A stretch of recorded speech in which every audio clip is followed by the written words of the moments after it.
Hello বন্ধুরা, তো আমি এখন রেডি হব দোকান যাওয়ার জন্য। স্নান করে এসেছি, এখন 10টা বাজতে আর কিছুক্ষণ মিনিট বাকি আছে, তো রেডি হয়ে যায় ফটাফট করে দিয়ে যাবো কাজে।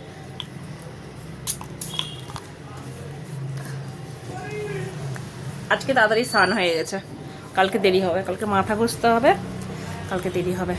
তো চলুন ফটাফট রেডি হয়ে কাজে যাই। এই যে একটা মেয়েটা আছে ভালো করে কাজ করে, পাতলা করে কাজ করে, কত সুন্দর ওই করে তো কত খুশি বাড়ি করে। এখন আমি এইটা পারফিউম লাগাই, যখন যেটা পারফিউম পাই তখন সেটাই লাগাই পারফিউম। জাস্ট একটু কাজল,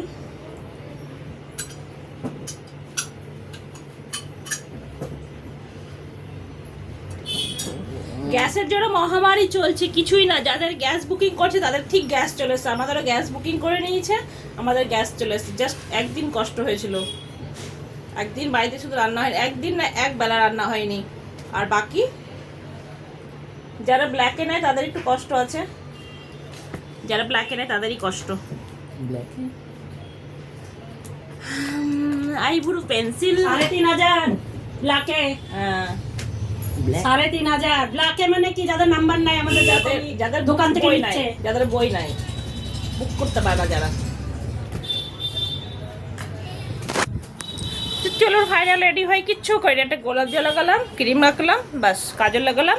এখন চুল আছড়াবো, টিফিন আমি প্যাক করা হয়ে গেছে। মা আজকে বাড়িয়েছে কারি, ঠিক আছে, কারি আর ভাত। এখন রুটি খাওয়া বন্ধ করে দিয়েছি, রুটি খেতে ভালো লাগে না। লিপস্টিক লাইট যে কী জানি, মানে সাজুগুজো করলেও, মানে মেকআপ না করলেও চলে, না করলেও চলে, জাস্ট একটু কাজল আর একটু লিপস্টিক লাগালেই তো চেহারাটা একদম খিলতে থাকে, তাই না? যতক্ষণ লিপস্টিক লাগানো হবে না ততক্ষণ ব্রেড কোনটা वाला ততক্ষণ খিলবে না। আর আমি একটা নিয়ে এসেছিলাম কানের, এই দেখুন কানেরটা কিনে নিয়ে এসেছিলাম, কানেরটা এখনও পর্যন্ত পরিনি। ভাবছি এই কানেরগুলো জানেন তো কখন পরবো, এই কানেরগুলো যখন নবরাত্রি শুরু হবে না তখন আমি পরবো, ঠিক আছে? তো চলুন ফটফট করে রেডি হয়, তারপরে ফাইনাল দেখাচ্ছি।